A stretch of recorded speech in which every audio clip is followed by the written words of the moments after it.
చంద్రన్న బీమా అమలు తీరుపై ఆగ్రహం వ్యక్తం చేశారు ఏపీ సీఎం చంద్రబాబు నాయుడు. ప్రతిష్టాత్మకంగా చేపట్టిన పథకాన్ని సరిగ్గా పట్టించుకోవడం లేదంటూ మంత్రులకు క్లాస్ తీసుకున్నారు. సుమారు 7 గంటలకు పైగా జరిగిన కేబినెట్ సమావేశంలో పలు కీలక నిర్ణయాలు తీసుకున్నారు.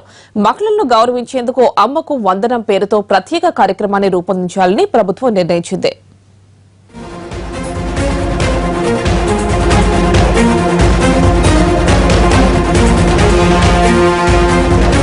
మంత్రులకు ఓ రేంజ్లో క్లాస్ తీసుకున్నారు ఏపీ సీఎం చంద్రబాబు.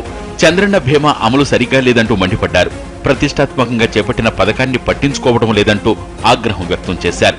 పథకం అమల్లో ఏర్పడుతున్న ఇబ్బందులపై లోతుగా చర్చించిన చంద్రబాబు, మీతో కాకుంటే చెప్పండి, నేనే ఆ పని చేసుకుంటా అంటూ సీరియస్ అయ్యారు. లబ్ధిదారులకు బీమా అందజేయటంపై దృష్టి పెట్టాలని అధికారులను ఆదేశించారు. ఇకపై ప్రతి మంత్రివర్గ సమావేశంలోనూ ఈ పథకంపై సమీక్షిస్తానన్న చంద్రబాబు ప్రతి కేసును ఆన్లైన్లో అప్లోడ్ చేయాలని, పోలీస్, వైద్య ఆరోగ్య శాఖలు సమన్వయంతో వ్యవహరించాలని సూచించారు.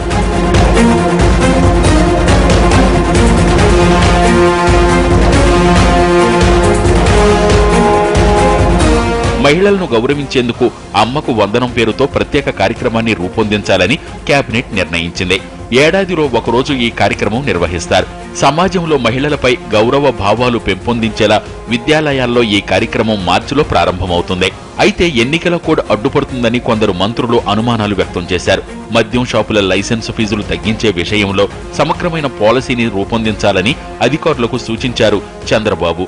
బార్లు, మద్యం షాపులపై 25% లైసెన్సు ఫీజు, లిక్కర్ అమ్మకాలపై వ్యాపారుల మార్జిన్ 25 నుంచి 12%కు తగ్గించాలని కేబినెట్ నిర్ణయం తీసుకుంది. లైసెన్సు ఫీజులో సుమారు 500 కోట్ల ఆదాయాన్ని ప్రభుత్వం కోల్పోనుంది. అనంతపురం, కర్నూలు, గోదావరి అథారిటీ ఏర్పాటుకు కేబినెట్ ఆమోదముద్ర వేసింది. మొత్తం 13 జిల్లాల్లో 9 అర్బన్ అథారిటీలను ఏర్పాటు చేయనున్నారు. ఇక అందరికీ ఆవాసం నినాదంతో ప్రధానమంత్రి ఆవాస్ యోజన కింద పట్టణ పేదల కోసం 1,20,000 గృహాల నిర్మాణానికి మంత్రిమండలి ఆమోదం తెలిపింది. 270 రూమ్లో హాలు, బెడ్రూమ్ ఒకటే. 365 దాంట్లో బెడ్రూమ్ వేరు, హాల్ వేరు. మూడోది 420 చదరపడుగులు, దాంట్లో 2 బెడ్రూమ్స్ వస్తాయి, ఒక హాల్ వస్తుంది, కిచెన్, టాయిలెట్.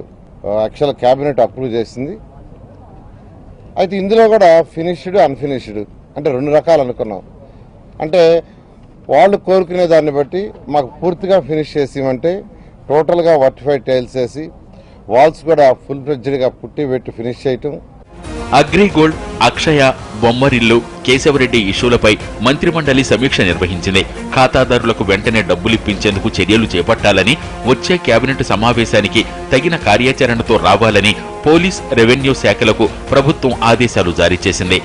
ఈ కోర్టులో ఉన్న అగ్రిగోల్డ్ అంశము, అక్షయ గోల్డ్ అంశం అనేక వేల మంది బాధితులున్నారు. కాబట్టి ఈ వేలం ప్రక్రియ వేగవంతం చేయాలని కోర్టును అభ్యర్థించాలని మంత్రి మండలి నిర్ణయం తీసుకుంది.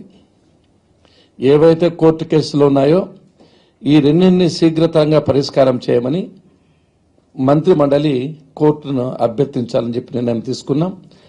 ఏపీ సైబర్ సెక్యూరిటీ పాలసీ 2017ను కేబినెట్ ఆమోదించింది. ఎస్టీ విద్యార్థులకు రీసెర్చ్ స్టడీస్ కోసం ట్రైబల్ వెల్ఫేర్లో భాగంగా విజయవాడలోని centre for economic and social స్టడీస్లో పరిశోధన కేంద్రాన్ని ఏర్పాటు చేయాలని కేబినెట్ నిర్ణయించింది. కుప్పంలో ఫుడ్ ప్రాసెసింగ్ యూనిట్కు 100 ఎకరాలు, పతంజలి గ్రూపుకు 172 ఎకరాల భూమి కేటాయించాలని మంత్రివర్గం నిర్ణయించింది.